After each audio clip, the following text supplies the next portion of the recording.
Y la convocatoria tiene que ver con esto de diálogos nuevos en política, ¿no? Y la pregunta, diálogos de qué, para qué, ¿no? ¿Qué queremos dialogar? ¿Nuevos?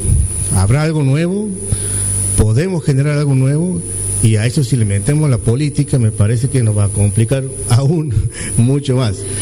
Pero la idea es que podamos entre 2, 3 encuentros, entre todos, y aquí ya vamos a la parte más metodológica, entre todos poder hacer una hoja de ruta, ¿no?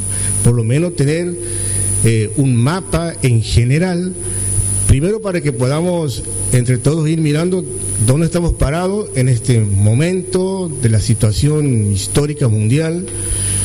Creo que hay una sensación generalizada de que todas las seguridades se nos han caído, ¿no? Vemos los conflictos, vemos las guerras, vemos las invasiones, las amenazas constantes, las agresiones. Entonces, como que aparentemente este proyecto civilizatorio hoy está como puesto en duda o en jaque. ¿Será que el proyecto civilizatorio, esta idea de la razón, del pensamiento, del diálogo, hoy está puesto en jaque? ¿Podremos como nosotros desde los movimientos, los colectivos, de los espacios donde estamos, poder contrarrestar este escenario que por ahí es perturbador, ¿no? Que hay muchos escenarios dando vuelta, muchas sensaciones y muchas intuiciones. ¿Qué podemos hacer, ¿no? ¿Qué podemos decir? ¿Qué podemos proyectar? Entonces, por ahí creo que va a ir esta conversa de este primer día, y después seguramente hasta marzo, queremos tener por lo menos entre todos una hojita de ruta, y después ir viendo también cómo nos vamos complementando con los distintos colectivos. Yo creo que es un buen tiempo para volver a repensarnos cómo podemos generar un nosotros colectivo mucho más amplio, más allá de nuestros espacios, ¿no? Creo que nos necesitamos en la comunicación y en el diálogo. Así que yo, sin más, le voy a dar la palabra a Adriana. Agradecemos también su presencia. Adriana es historiadora, es magíster, tiene mucho aporte desde lo histórico, político y social, no solamente para la sociedad de Santiago del Estero, sino también para las provincias y otros lugares fuera de este país. Así que, Adriana, un placer, y te dejamos la palabra. Muchas gracias. Buenas noches y bienvenidos a todas y a todas. Es un placer que me hayan convocado. Realmente estos espacios son necesarios, sobre todo hoy en día, ¿no? Donde hay muchas dudas, donde hay muchas incertidumbres y en consecuencia mucha desazón también. Para comenzar, empezamos por el principio. Una breve reseña del contexto en el que nos encontramos ahora en este siglo XXI que está comenzando. Ya van 20 y pico de años, pero todavía lo tenemos ahí latente. Sin embargo, no podemos hablar del 21 sin hablar del 20, ¿sí? Entonces, un poco vamos a arrancar desde ahí. Entonces, en ese sentido, podemos decir que las democracias en América Latina debieron enfrentar muchos cambios y adversidades a lo largo de su historia, principalmente referidas a su estabilidad y gobernanza. Van a ser las dos cuestiones que se le van a presentar a los gobiernos democráticos. Las oleadas de gobiernos autoritarios y democráticos fluctuaron durante la mayor parte del siglo XX, hasta que promediando la década de los 80 la democracia va a asumir un rol de norma en la región y se van a acentuar, por supuesto, los temores de una vuelta al autoritarismo. Y de eso los argentinos sabemos mucho. De hecho, hemos sufrido 6 golpes de Estado, ¿no? No obstante, al tratarse de una forma de un régimen fundado en la participación ciudadana y en la exigencia a las instituciones, el pueblo demandaba y demanda, por supuesto, respuestas a sus necesidades en forma de políticas públicas que en muchas ocasiones eran en el pasado y actualmente son insuficientes. Entonces, en este siglo XXI, los gobiernos democráticos deben resolver cuestiones históricas que vienen de arrastre, como la pobreza y la desigualdad, pero también deben encontrar respuestas eficientes a nuevos interrogantes. Hay muchos, desde el cambio climático en adelante, solo voy a tomar 2. Uno de ellos, por ser mujer, la cuestión de género, ¿sí? Y el otro, que tiene que ver también con la participación en la vida pública, ¿no? Y que tiene que ver justamente con la inclusión. Los estados entonces tienen la necesidad de repensar la democracia y la forma de gobernar, particularmente en el fortalecimiento de sus instituciones que hoy están fuertemente cuestionadas, ¿no? Y instituciones que están íntimamente relacionadas también a la garantía de los derechos humanos como norte, porque si las instituciones del Estado no se van a adecuar y amparar sobre el margen de los derechos humanos, vamos mal. ¿Por qué? Porque eso es necesario para dar respuestas eficientes a las nuevas demandas sociales y, por supuesto, a través de eso contribuir al desarrollo de la región. Hoy entonces se presenta imperioso reflexionar sobre la complejidad que plantean estas sociedades contemporáneas y preguntarnos en consecuencia, ¿cuáles son los desafíos que enfrentan las democracias hoy en día y la ciudadanía participativa en América Latina en general y en nuestro país en particular? Y ahí me voy a referir a estos dos ejes que les nombraba anteriormente. El tema de las mujeres y su participación en la vida pública, política y, por supuesto, en la toma de decisiones.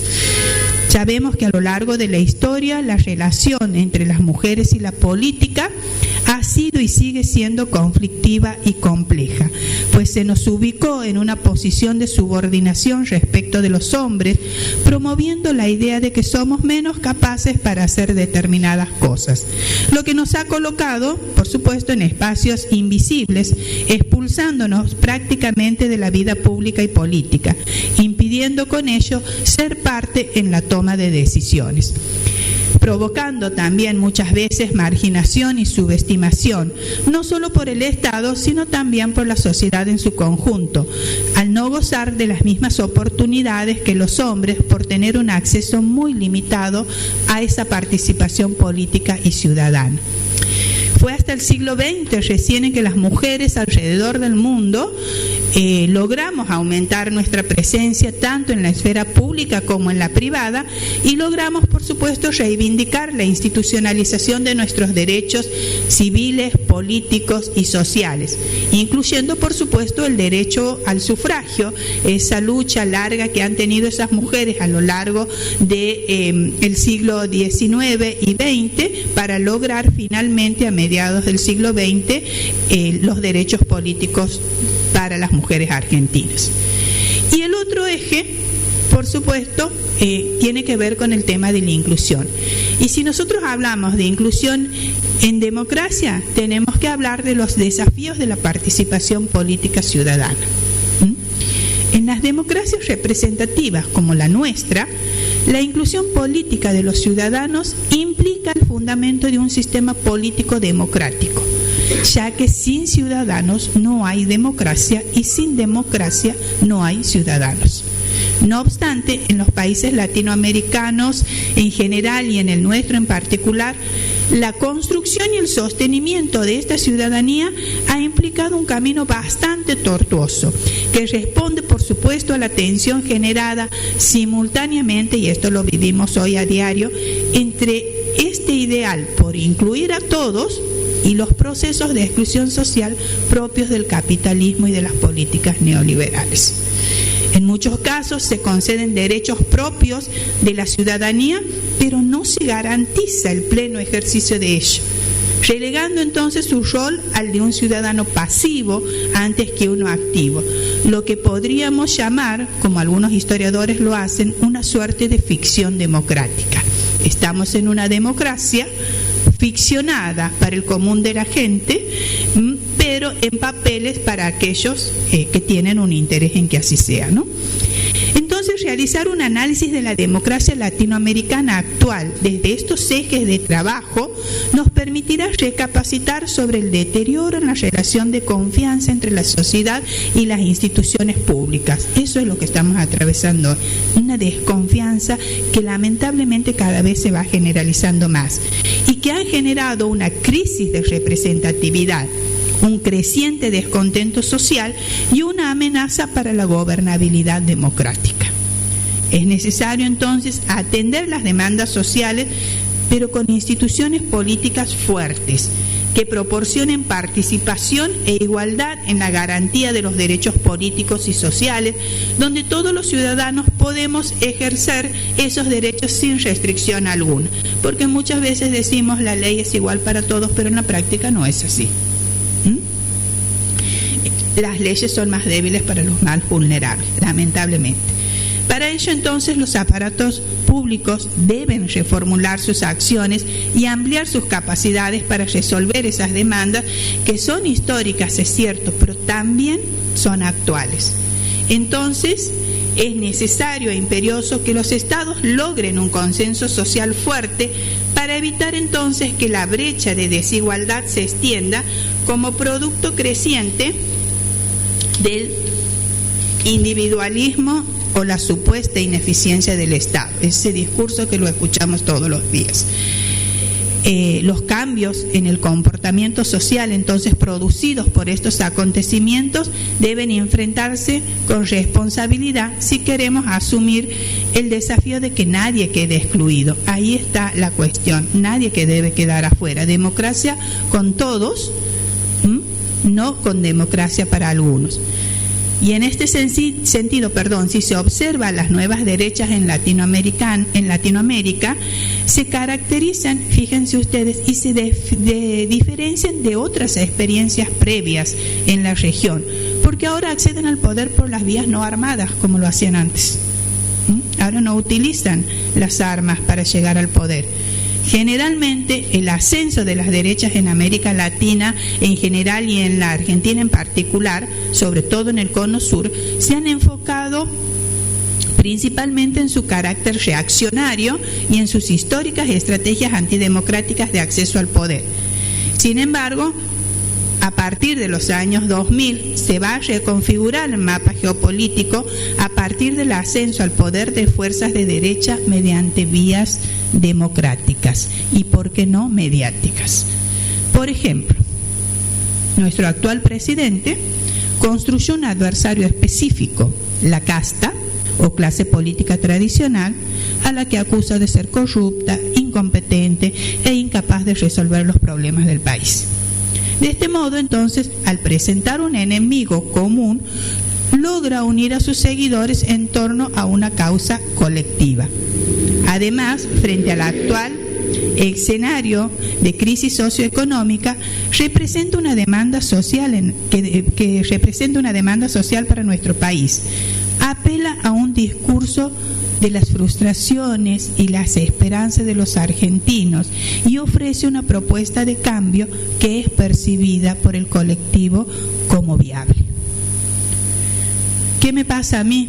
Que he sido joven, estudiante, secundaria durante el gobierno de facto, que entré al profesorado con el retorno a la democracia, que mi juventud la he pasado en esas democracias, tiempos tan difíciles que le tocó vivir a Alfonsín, que le costó retirarse 6 meses antes, que lo mataron y hoy es el padre de la democracia, y muchas otras cosas que viví a continuación.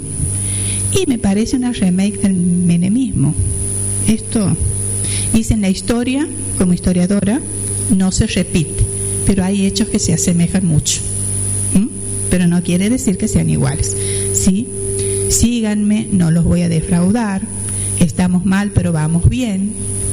O bien la discursibilidad de don M.M., más adelante, ya aquí, el nosotros positivo y el otro negativo, perdiendo ese sentido de la otredad que habíamos adquirido anteriormente, en donde el otro era la patria, ¿se acuerdan?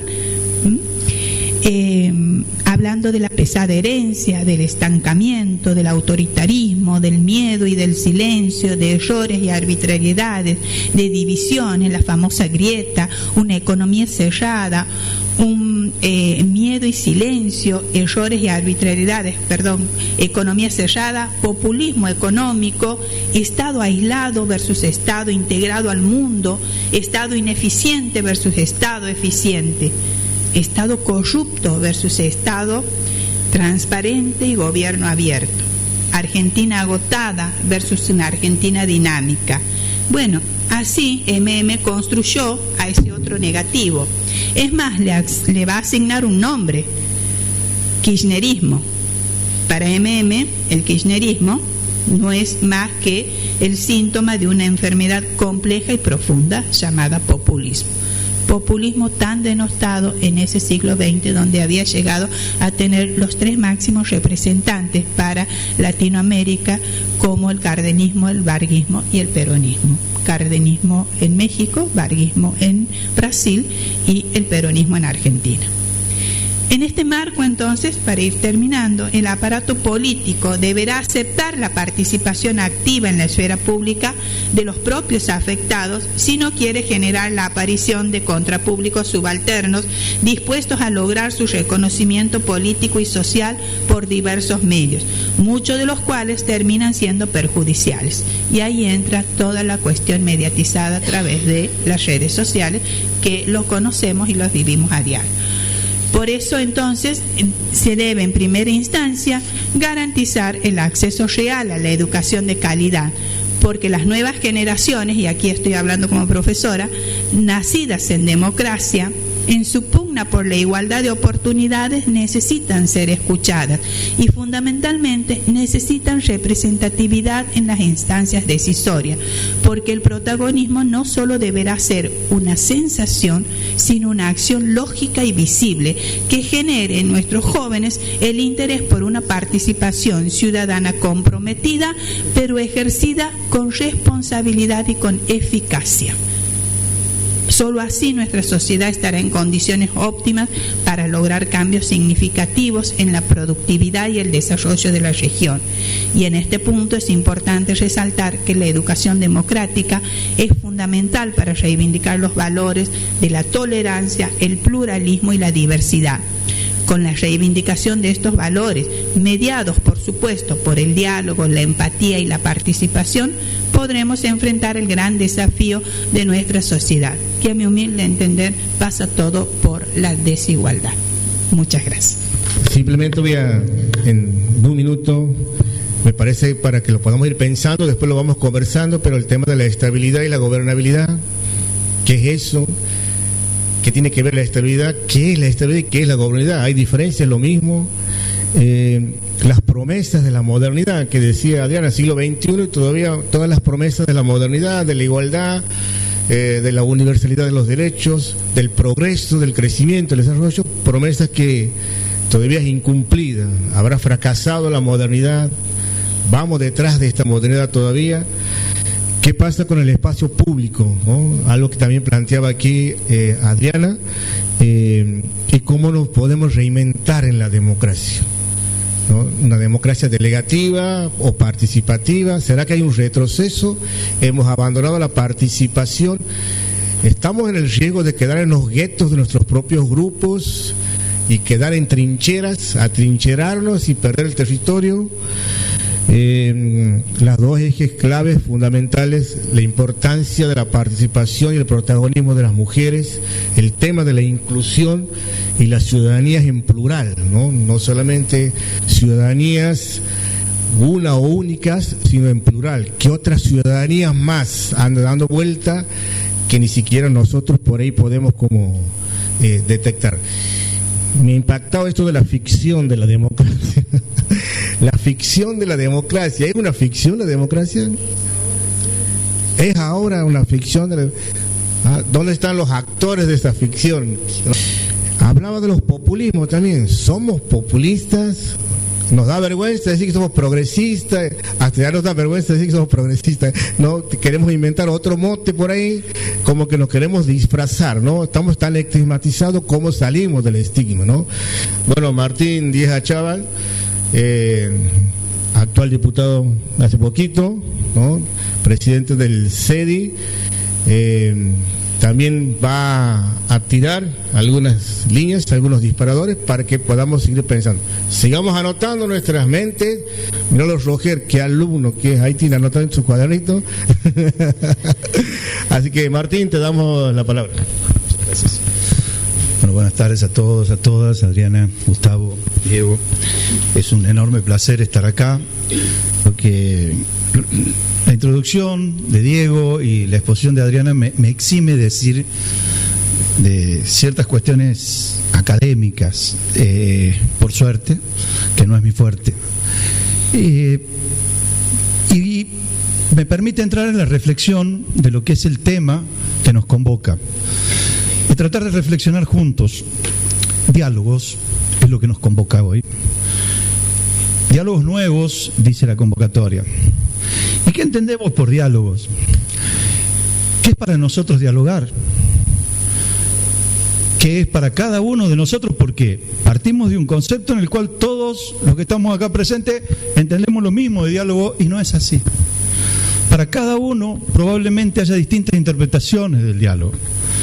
El diálogo está desde tenemos que hablar.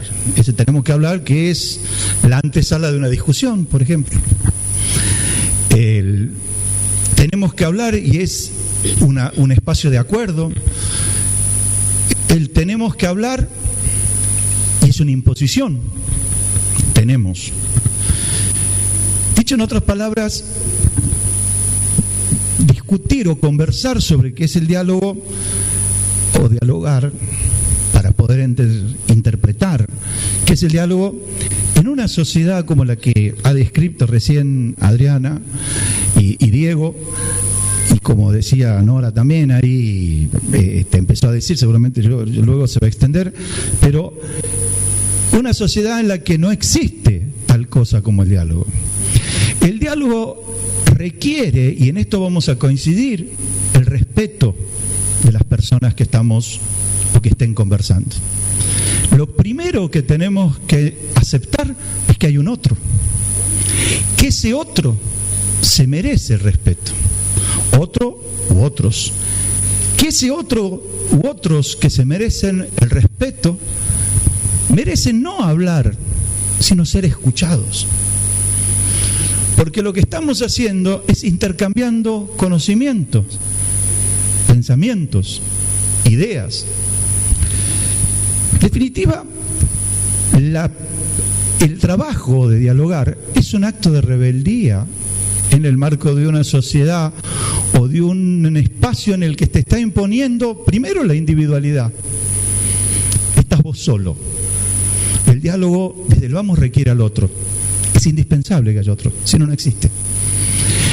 Optar por el diálogo es también optar por algo que también es algo extraño en ciertos parámetros que están queriendo imponerse, obviamente con motivos económicos o temporales, y que seguramente no va a durar porque no va con la idiosincrasia del hombre, pero que se imponen en un tiempo, que es la degradación del pensamiento del otro. El otro es, y viene una serie de improperios en los cuales se le baja el valor, se los desvaloriza a la opinión que va a dar, que todavía no dio. Entonces no está dialogando. Y por ende no se escucha. Con lo cual la pobreza es la pobreza del individualismo, en la cual el pensamiento, el único pensamiento que se escucha es de aquel que tiene la voz más fuerte, o el micrófono más grande, o el parlante más potente, o las Fuerzas Armadas mejor estructuradas, los medios de comunicación o las redes sociales. El dinero, lo que sea, no es el diálogo, no es la suma de las inteligencias, no es la suma de los logos, de los conocimientos de las personas. Y lo que se viene a plantear, o la idea que yo entiendo que es, o al menos lo que quería aportar acá, era plantear eso, partir de un lugar en el que dialoguemos, nos escuchemos, entendámonos los unos a los otros y logremos en ese espacio construir al menos a nivel local. No digo una aspiración nacional. En la provincia está el Frente Cívico, que es un espacio de diálogo al que yo pertenezco y que obviamente para mí existe ese diálogo. No todos los que están acá presentes, la mayoría comparte las ideas, pero de todas formas no es el objetivo cercenarnos, limitarnos a un espacio en el que estamos o nos sentimos contenidos, más lo que estamos acá presentes, pero más allá de eso, más allá del espacio político, es importante también escucharlos a los otros, a los que no comparten, a los que no son parte y no comulgan con nuestras ideas. Nosotros tenemos que integrar, porque es la forma de integrar. Si se parte en un diálogo de la presunción que la otra persona o es idiota, o es corrupta, o es un imbécil, o no le da la cabeza, o lo que sea que pueda pensar cualquiera de nosotros o cualquiera de cualquier ser humano, murió el diálogo. Son 2 monólogos, o 3. Son monólogos en los cuales no se intercambian opiniones. Entonces podemos levantar las ideas de la integración, podemos levantar las ideas de la comunidad, pero estamos actuando desde el individualismo más recalcitrante, en el cual se parte de que nuestra verdad es la única. En cambio, si partimos del diálogo, en cambio, si partimos del reconocimiento del otro, recién hablaba de otredad, creo que es la palabra, yo soy más burro de calle, si partimos de esa otredad, de que el otro y uno existimos ambos los dos, y en esa existencia nos definimos mutuamente, y somos en tanto que coexistimos, en ese sentido estamos realmente accionando en contra de las ideas que decimos luchar. No digo con esto que no tengamos que ser enérgicos en el momento de ser enérgicos. No digo con esto que no tengamos que ponernos en la tribuna en el momento de la tribuna. Pero hagámoslo en el momento de la tribuna. Hagámoslo en el momento de ser enérgico. No en la fila del supermercado, no en el ámbito en el que estamos acá, no en la cena familiar, no en los espacios en donde podemos intercambiar e interactuar, en el asado con los amigos, amigas. Recién ha utilizado una frase sobre las mujeres que me parece muy valorable, que es el tema de, por ejemplo, el rol que el feminismo, la importancia del feminismo que ha ingresado en la sociedad, ocupando espacios, reclamando lugar en este siglo XXI. Y cómo ha cambiado el escenario político. Y parte de lo que cambió el escenario político es la falta de otredad también ahí, en donde muchos varones no hemos reconocido cuál era la necesidad de las mujeres al reclamar. Así como muchas mujeres no han entendido que no todos los varones es lo mismo, pero también es cierto cómo nos va a extrañar a los hombres, o cómo no vamos a sentirnos identificados, acompañarnos, que no puedan o que se sientan las mujeres en peligro de volver de noche en determinado lugar, o cruzar por determinada calle, o pasar por un lugar determinado, no quiero decir ningún tipo de trabajo, pero que se condicione. Me acuerdo cuando, y voy a contar una intimidad personal, me acuerdo cuando mis hijas, escuché un día en la comida, escuchaba a mis hijas con unas amigas hablando de que te habían esquivado tal y tal lugar porque había tal cosa, y tenían no más de 13 años. En mi perra vida he tenido que esquivar nada. Si eso no es un privilegio, ¿qué es? Y como sociedad, los hombres hemos escuchado esa situación. Hemos entendido a ese otro como sociedad. No digo yo como papá de mis hijas, que obviamente si no lo entendía como papá, no lo voy a entender después de otra manera. Tenían 12, 13 años, ¿qué voy a creer que tenga que vivir esa situación? La vivían ya a esa edad. Si no lo entendía, bueno, volví a empezar, no sos un buen padre. Esa es mi cosa. No todos los padres han tenido la posibilidad de escucharlos a sus hijos hablar, muchas veces sus hijos no hablan. No estoy juzgando a nadie. Estoy diciendo cómo tiene que interpelarnos la realidad del otro. En algo tan básico como eso, la realidad del otro nos tiene que interpelar. Cuando una persona considera que tal gobierno o que tales políticas de gobierno son detestables, o hablan como hablan de las políticas progresistas, como decía Diego, en vez de enojarnos, ¿por qué no entendemos qué le pasa a ese otro? ¿Por qué dice con ese énfasis cosas que a nosotros nos parecen una abominación, como defender la dictadura, o defender o sostener que no se vivía tan mal en esas épocas? Yo no estoy diciendo que le demos la razón, pero tratemos de entenderlo. ¿Me explico? Así como muchos de nosotros hemos tratado de entender, aunque no lo vamos a poder hacer nunca, como hombres, a mujeres y a su realidad, también tenemos que tratar de entender al otro en este espacio de diálogo.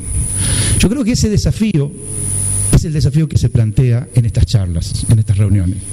Escucharnos, intercambiar opiniones, pero también intercambiar la realidad. Ser un poco el otro y dejar que el otro sea nosotros. Porque también está lo que nosotros ofrezcamos. Creo que es desde ahí. Yo soy un hombre que viene de la política y miro desde la acción. Por ahí no tanto de la reflexión, que por suerte hay gente que lo sabe hacer mejor que yo, pero sí desde la acción. Y creo que la acción pasa por ahí. La acción pasa por ejercer la comunidad. Y la comunidad ejerce en virtud de que hay otros. El diálogo es un espacio muy enriquecedor. La ciudad, la provincia, necesita eso. Quizás son los espacios que hoy podemos nosotros, donde nos alcanza el brazo para poder cambiar, para poder incorporar, para poder hacer. Bueno, en ese espacio es mi reflexión, mi postura, mi postulado, lo que sea, como se le llame, lo que estoy haciendo acá, es lo que quería transmitirles. Espero que sea de utilidad, espero que sirva para enriquecer y nada más. Muchísimas gracias. Gracias, Martín. También aquí venimos anotando algunas cositas, seguramente ustedes tienen otras más, eso ni lo dudo, pero vuelve a entrar la categoría o la palabra que nos convoca, que es el tema del diálogo, ¿no? Aquí decíamos nosotros, estamos diferentes grupos, colectivos, organizaciones, cada uno con nuestras pertenencias y nuestras pertinencias y nuestra manera de entender y de mirar esta sociedad y este mundo, pero diálogos. Martín aquí nos provoca esto de si realmente todos dialogamos. ¿Qué es dialogar? ¿Tiene criterios? ¿Hay criterios para dialogar? ¿Hay principios? ¿Hay marcos? ¿Podemos decir lo que se nos venga en gana? ¿Todo es válido decir? Y si uno utiliza lo etimológico del diálogo, hay ahí una palabrita del logos, que es la razón, ¿no? Razonamos, pensamos, ¿no? Aparece de vuelta otra vez lo que planteaba Adriana, con mucha fuerza el tema de la otredad, del otro. ¿Quién es el otro? Ahora, ¿ese otro son todos los otros o los otros que están con nosotros, ¿no? ¿Quiénes son esos otros? ¿Son todos o todos algunos? Porque ahí creo que podemos empezar a distinguir lo que Martín hablaba acerca de esta turbulencia a veces de falta de reconocimiento. Si entendemos que los otros solamente están con nosotros, ¿no? Bueno, el tema de la integración, el tema de la comunidad, también ¿qué es la comunidad? ¿Qué se entiende por comunidad? ¿No? Comunidad versus individualismo, ¿no? Somos individualistas. ¿Cómo manejamos nosotros nuestros individualismos, nuestros intereses? Y algo, por último, también que lo plantea aquí Martín, en toda esta alocución que hizo de las contradicciones y tensiones que hay y que vivimos, ¿no? Porque también ahí aparece la falta de autocrítica, también aparecen nuestras autocensuras. ¿Cómo asumimos las contradicciones? ¿No? Eso me quedaba resonando ahí con lo que planteaba Martín. ¿Cómo asumimos nuestras propias contradicciones? Martín decía, hay gente que está enojada. ¿Por qué está enojada? ¿De qué está enojada? ¿Hay algo de razón para que tengan enojo? Entonces, ahí está la contradicción. ¿Cómo asumimos nuestras contradicciones? Gustavo, te damos la palabra. Todas las ideas que nosotros tenemos expresadas aquí brillantemente por los compañeros, lamentablemente chocan ante una realidad en la cual nosotros estamos, la sociedad en general está en el problema de que no puede manejar ciertas situaciones, pero no en el ámbito comunitario, en el ámbito social, en el ámbito de Estado, en nuestras propias familias nos pasa. Nosotros nos pasa que estamos sentados en la mesa y no podemos lograr la atención de nuestros hijos que están con los celulares, intercambiando chat o viendo TikTok o viendo una serie de redes sociales en la cual no logramos comunicarnos intrafamiliarmente, y nosotros en este momento estamos planteando la necesidad de salir a decirle a los ciudadanos de Santiago del Estero que tenemos que trabajar en esta dirección a los efectos de hacer una ciudad que se destaque, que siga creciendo, que siga con la potencialidad que tiene, porque resulta que ahora nos damos cuenta que tenemos una ciudad con mucho potencial. Entonces queremos entrar en el diálogo si ese potencial se puede extender o no se puede extender, hacia dónde queremos crecer, cómo queremos crecer. Entonces chocamos con esta realidad que es diferente, que nunca ha pasado. Aquí la profesora decía, antes necesitábamos los golpes militares para poder hacer para que la derecha lograra hacer las transformaciones. La derecha, siempre, la derecha es el gobierno de la minoría de mayor capacidad económica que gobierna pensando en sus beneficios. ¿Quién podría pensar con una lógica de que menos del 1% de la población llegue al gobierno a través de votos democráticos del otro 99% que no forma parte? Tendríamos que hacer un análisis fino en qué tenemos que trabajar para poder revertir esa situación.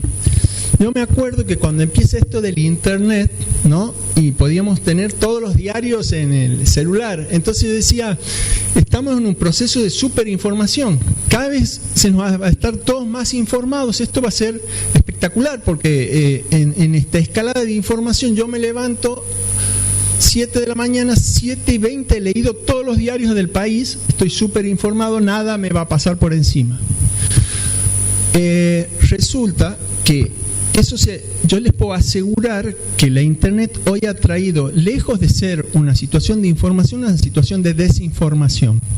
Hoy están las fake news, están casi más desarrolladas que las noticias reales, pero esto parecería que como que si son fake news, pero el algoritmo, o sea, el internet, las redes sociales han logrado sectorizar, individualizar los conceptos. Nos han transformado en seres que pertenecemos casi a una tribu que responde a los mismos impulsos y se encarga de darnos siempre información para cultivar solamente lo que nosotros pensamos.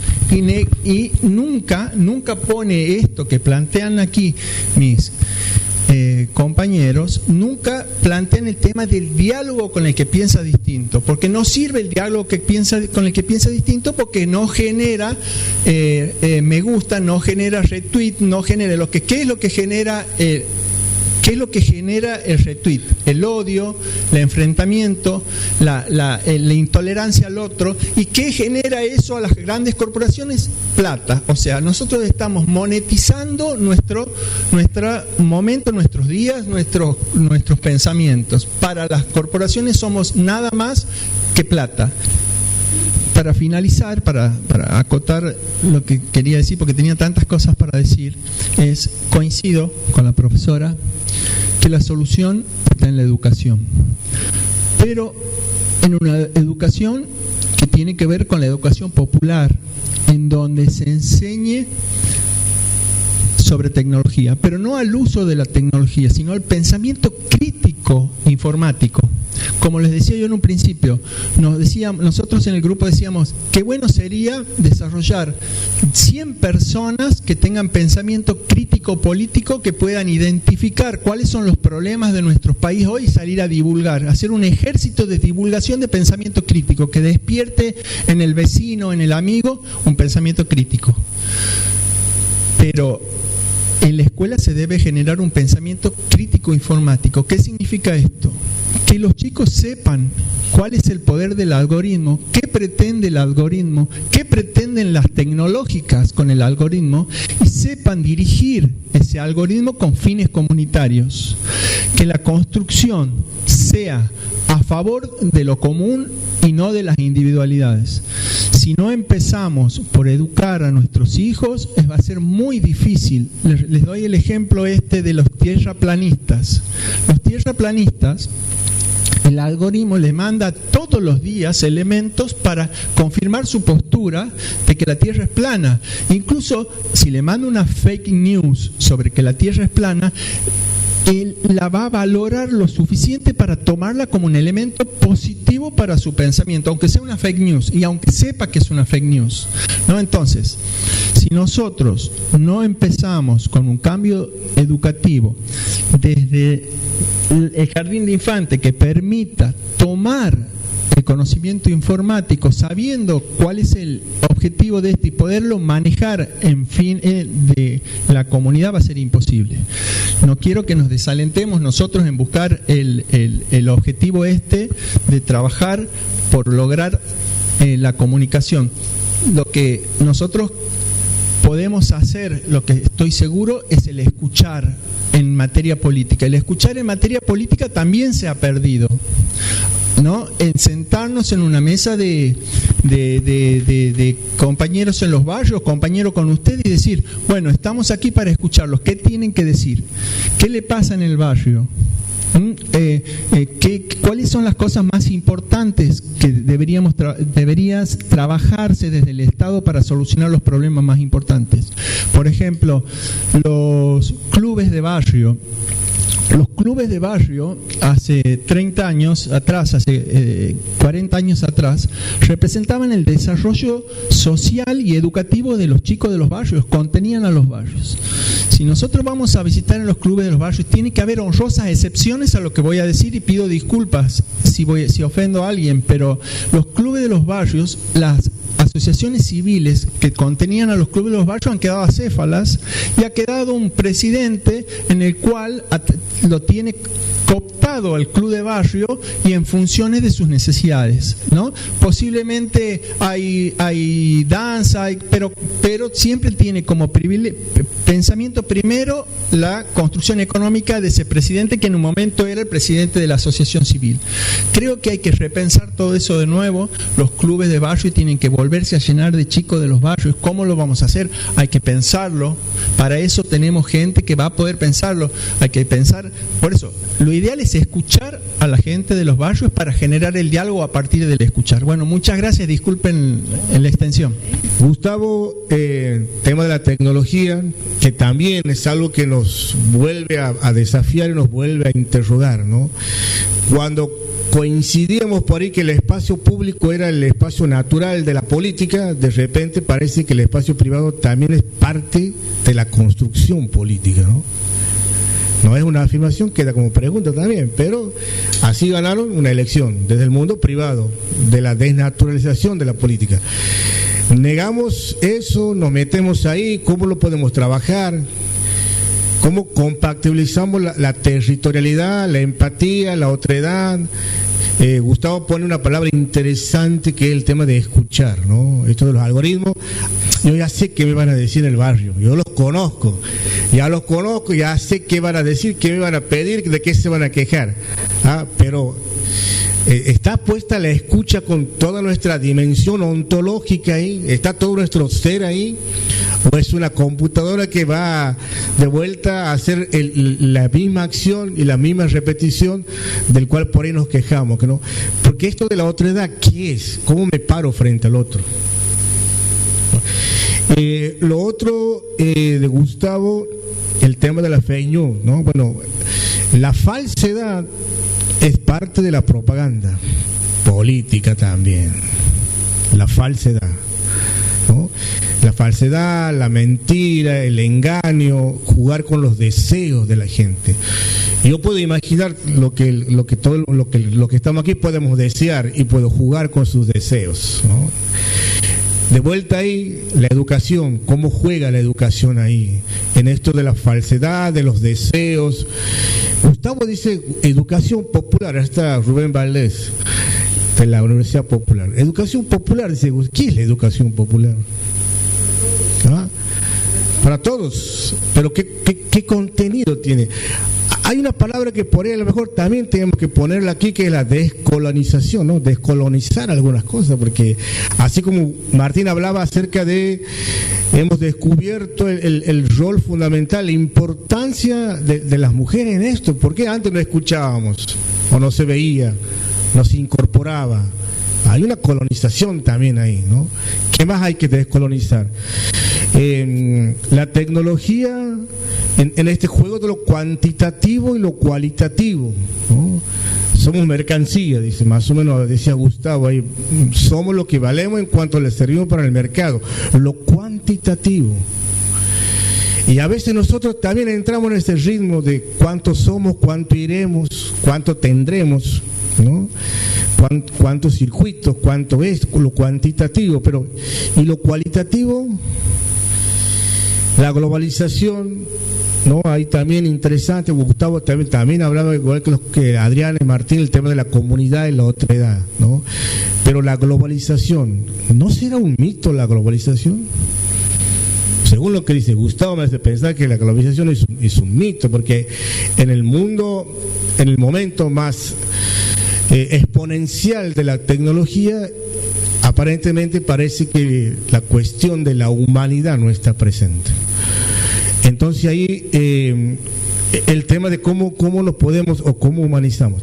Entonces, ¿qué proponemos ahora? Vamos en 5 minutos para que podamos abrir un poquito el juego del diálogos, ¿no? Así como estamos y veo que hay personas de distintos grupos, nos podamos ahí, como estamos, cuchichear un poquito 5 minutos, teniendo en cuenta la convocatoria que dice diálogos nuevos en política, y a partir de lo que hemos escuchado y de lo que ustedes ya tienen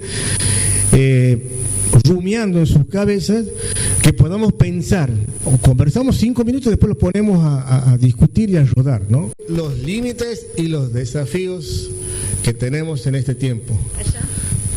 A mí me parece que el tema del diálogo lo podemos tratar desde un punto de vista filosófico, y es muy importante analizarlo desde ahí, pero también hay que ver el marco del diálogo. En la guerra no hay diálogo, por ejemplo. Esta es una realidad. Hay fuerzas que encaran hay disputa de ideas, ¿no es cierto?, que se llega al enfrentamiento, no hay diálogo en ese momento. Digamos, ese sería el punto. Ahora, hay problemas en la sociedad argentina. Entonces, yo creo que el diálogo tiene que ser, aparte de la discusión filosófica, un diálogo que tiene que estar planteado en el contexto. Y tenemos que sentarnos a dialogar sobre temas que son fundamentales. Es decir, es importante hablar del diálogo en general, pero creo que hay que hablar del diálogo en los problemas laborales, el diálogo en los problemas productivos, el diálogo en los problemas estructurales, el diálogo en los problemas de la tierra, el diálogo en los diversos, y sobre todo en los temas que hacen a la producción y al trabajo, porque después nosotros durante mucho tiempo ganamos una cantidad de derechos muy importantes, los derechos de la mujer, los derechos del niño, bueno, una cantidad de cosas que se obtuvieron en la Argentina, pero si nosotros no tenemos un país que tenga una estructura económica que le permita anclar esos derechos, después se van, ¿no es cierto?, como el agua entre los dedos de las manos. Esto es lo que ha pasado en la Argentina. Bueno, ¿qué rol jugaría la privacidad dentro de esta educación informática? Y también pensarlo no solamente en algo generacional de la juventud, de qué forma lo usa moralmente o éticamente, sino también dentro de las personas que son adultos y de tercera edad, porque, bueno, yo soy programador y hoy en día, a la hora de que programo una página, lo primero que hago no es darle a alguien joven de mi edad, porque al toque entiende qué son los colores, entiende cómo se usa la página, qué significa cada cosa de la página, sino darle a una persona mayor y ver la dinámica en la que usa la página y cómo lo entiende, ¿no? Entonces, es pensar también en esta cuestión de la educación informática como algo transversal, y también la cuestión de la privacidad, ¿no? Que se ha dado el caso de Estados Unidos, que lo ha usado a favor de la campaña de Donald Trump, e incluso Milei ha usado también TikTok a favor de él, ¿no? Buscar caminos de diálogo en un sendero que está lleno de burbujas personales e individuales, en la cual cada uno prefiere estar en su interfase que con la persona que está al lado, con el ser humano que está al lado. Incluso podríamos decir que la gente interactúa más con sus mascotas que con sus hermanos. Lo que estábamos hablando sobre la educación popular.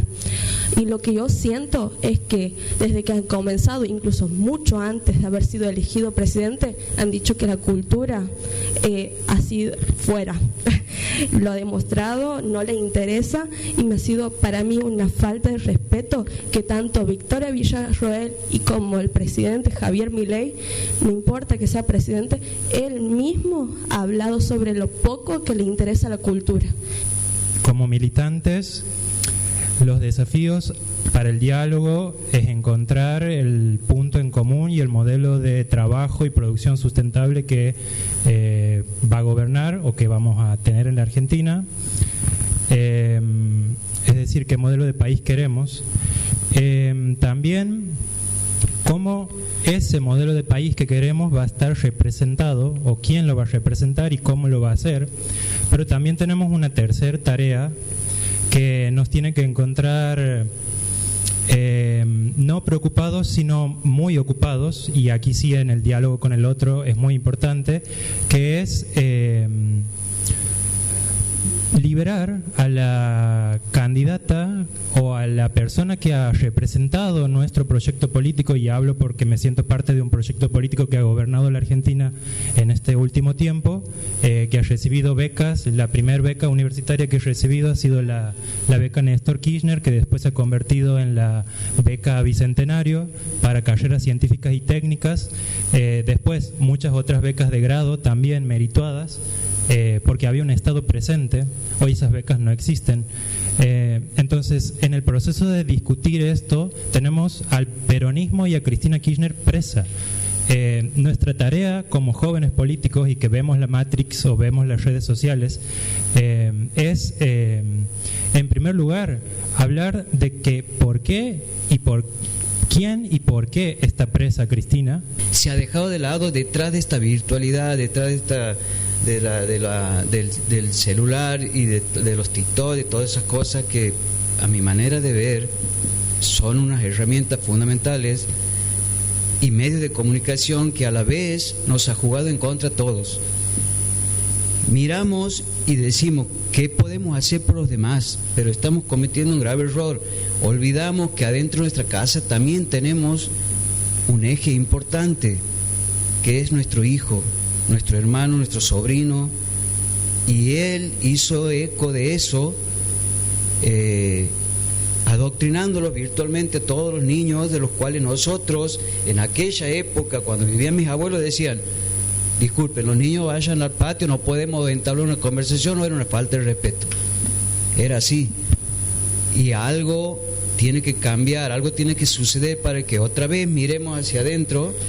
No miremos, está bien, miremos al vecino, pero vamos a mirar nuestra casa primero. Primero hay que ver qué es la prioridad, qué es la urgencia del barrio. Y ahí fuimos trabajando. Con mucho orgullo puedo decir que hoy hemos armado una mesa de diálogo en el norte, donde han confluido escuelas primarias, secundarias de la Escuela Borges, la Conversión Sayago, las comisarías zonales, las parroquias, los templos evangélicos, los clubes de fútbol y de básquet. Creo que la sociedad está cansada también del falso diálogo, porque ha generado un choque entre las miradas y los pensamientos desde la cultura y la política, donde la sociedad ya cree menos en la política y se aferra más, digamos, por ejemplo, a influencers, le dan más crédito, credibilidad a personas que ni siquiera están preparadas, digamos, están formadas para hablar de lo que expresan, digamos, dicen. Ahí en ese punto, digamos, la sociedad se encuentra también en una bisagra donde, para que suene bien, digamos, hay gente muy bien formada, pero mal educada. Y hay gente con muy buena educación, que esa la trae uno desde su hogar, con una poca formación, pero a la vez es grandísima la diferencia, digamos, en lo positivo y en el bienestar que genera en el otro poder dialogar, conversar, intercambiar ideas con esa persona, que con la otra que quizás tenga un dialecto mucho más técnico, que suena lindo, pero al final no dice nada. Sobre el optimismo que decía el compañero, también lo reflejaba él, tenemos muchas cosas de que agarrar. Nuestra historia, la historia de nuestros forjadores de la patria, de la Argentina que en algún momento brilló, actualmente desconocida para los jóvenes, los grandes forjadores del Estado, de la transformación que permitió a la Argentina tener un proceso revolucionario como fue el del peronismo, que sacó un país que era eternamente desigual, un país primarizado, y en 10 años de gestión fue desalojado porque había conseguido un país pujante, un país con industria, con una universidad gratuita, con beneficios sociales, una serie de conquistas que llamaban la atención en esa Argentina de posguerra. Bueno, 2 minutos, Adriana, Gustavo. Y sí, muy cortito. Realmente me voy satisfecha. Ha superado mis expectativas. Creo que hoy nos hemos escuchado todos aquí, hemos empezado bien. Entonces, esto obviamente se tiene que replicar. Y voy a terminar adhiriéndome a este optimismo tan puro y genuino que se está viviendo aquí con una frase. Soy rectora de un colegio de adultos. Los adultos siempre han sido discriminados, son los peores, los de la noche son estos, son aquellos, cuando son hombres y mujeres trabajadores, amas de casa, que en algún trayecto de su vida, por X circunstancias, no han podido terminar sus estudios. Entonces el Estado les daba la oportunidad de terminarlos. Y con ese estigma de siempre, cuando los despido en el tercer año egresando, siempre les digo, y ahí adhiero a lo que decían ustedes, que nadie les quite las ganas de ser felices. El derecho a ser felices es de todos. Así que lo demás lo ponemos en el hombro y con el corazón para lograr esa felicidad. Gracias.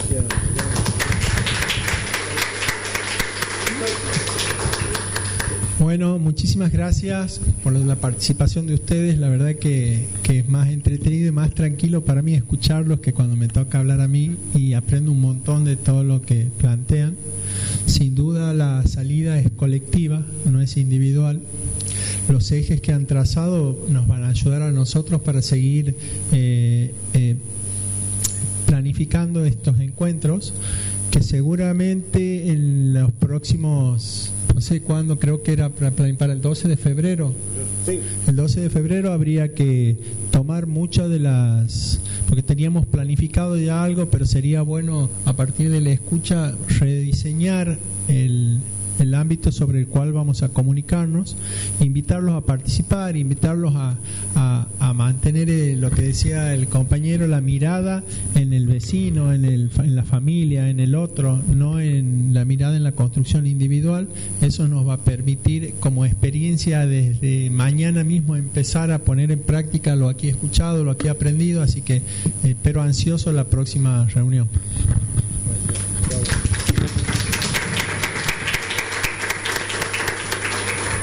Me sumo a lo que dicen Adriana, Gustavo, Diego, pero también todo lo que se ha dicho acá.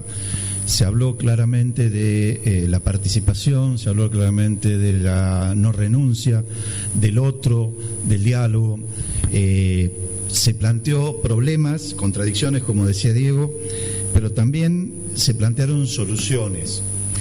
Y podrán no ser soluciones puntuales o individuales, pero sí son soluciones que hacen a la identidad de lo que nosotros somos. Nosotros, los que estamos acá presentes, ya sea por el algoritmo, ya sea por, como decía Gustavo hace rato, ya sea por la historia, como decía Adriana, pero en realidad es porque nos toca y porque elegimos, porque algunos de ustedes son muy jóvenes. Y estamos acá, todos los que tenemos más de 20, Estamos acá presentes y tratando de meterle para adelante. ¿Cómo meterle para adelante en medio de toda esta locura, en medio de esta sensación de falta de oxígeno? Y es a través de la búsqueda de espacios de donde se encuentra la otra persona, tirar esos lazos. Yo la verdad que la primera cercanía a la actividad política social o vecinal fue justamente a través de un club de barrio. Fue cuando era changuito, cuando mi mamá estaba trabajando en actividades políticas de aquel resurgimiento de la democracia al que hicieron referencia, en un club que era Villa Grimanesa, Villa Hortensia, y aparte la biblioteca popular era la biblioteca Jorge Washington Ábalos, ¿que no? Del barrio Tonega. Bueno, lugares en donde estaban todos los valores que Gustavo hizo referencia, que hicieron varias referencias que no quiero faltarle el respeto, pero quiero rescatar a lo de Gustavo porque está acá en la mesa y tiene que ver con eso. Tiene que ver con el lugar de cada uno, con el espacio local, con el cercano, con la familia, con los amigos, con el barrio, con los vecinos. Comparto totalmente y es desde ahí que en lo personal y en los grupos en los que me toca estar, el orgullo de compartir con ustedes y compartir con esta mesa específicamente esta vocación de diálogo que está demostrada por lo que hemos dicho de acá, pero también por lo que ustedes han hablado. Avanzaremos y el 12 de febrero seguiremos detallando y replanteando la agenda, porque hay que replantearse las cosas. Por eso conté el ejemplo del machismo y del feminismo que uno tenía. Tenemos que replantearnos, tenemos que discutirnos, porque si no aceptamos las cosas que han pasado, las negativas, las positivas y el lugar en el que estamos, no vamos a poder avanzar. La aceptación es el primer paso. Muchas gracias.